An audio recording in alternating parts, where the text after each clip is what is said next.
Let's now move ahead and talk about the other important story, which is Prime Minister Modi in Brazil. There were some very key announcements that were finalized.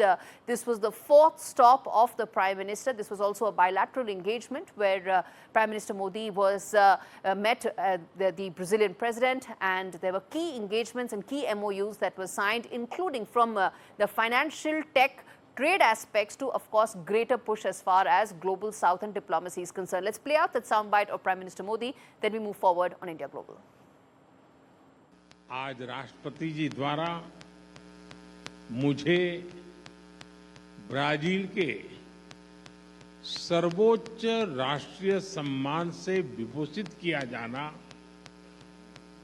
मेरे लिए ही नहीं बल्कि 140 करोड़ भारतवासियों के लिए भी अत्यंत गर्व और भावुकता का पल है। मेरे मित्र राष्ट्रपति लूला भारत और ब्राजील स्ट्रेटेजिक पार्टनरशिप के चीफ आर्किटेक्ट हैं। हमने आने वाले 5 वर्षों में द्विपक्षीय व्यापार को $20 बिलियन तक ले जाने का लक्ष्य निर्धारित किया है। All right, now his 2-day visit to Brazil has concluded. Prime Minister Modi is now in Namibia. This is his first visit to the country. The first visit to the southern African country also marks the last stop of his 5-nation tour. This state visit is the third ever to be taken by an Indian Prime Minister. On your screens are those visuals of his grand welcome. It comes at the invitation of the recently elected president. And Prime Minister Modi will hold bilateral talks while he is in Namibia. He'll deliver an address at the Namibian Parliament, and just like his prior address at Ghana as well. And we're going to try and get you an important voice, Ambassador Shaanika, who is the Deputy Executive Director, Ministry of International Relations and Trade, joining us from Namibia. Thank you so much, sir, for speaking to us. Now, this is an important visit of Prime Minister Modi. In your assessment, what would be your expectations out of this historic visit? Thank you very much, and I must thank you for having me, and of course extend the goodwill to all those listening. It is a very important visit. As you know, Namibia and India have relations that are deep-rooted in history. These relations date back to the days of the Namibians' liberation struggle, when India stood behind the liberation movement, SWAPO, and at one point accorded it a diplomatic status almost at the level of a state actor. So, and by supporting us until we achieve independence, it's something that's worth celebration and as well as worth strengthening.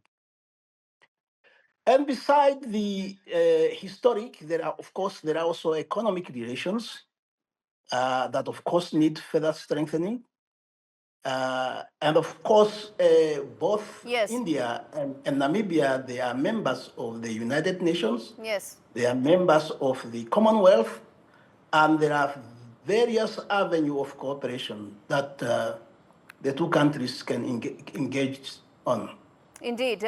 Which brings me to ask you, sir, that there are both diplomatic aspects to this and there are also trade aspects to it. Specifically with regard to trade, there is critical minerals, diamonds, those are likely to be the key priorities. How important do you think the trade relationship between India and Namibia is going to be going forward, especially since critical minerals are now a major priority for India? I think trade relation plays a key role in any country's relations.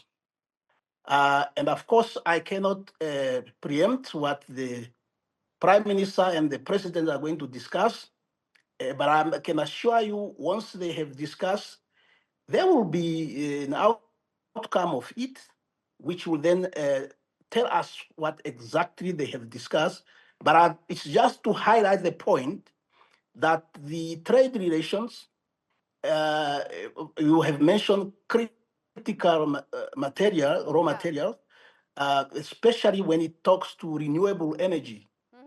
These are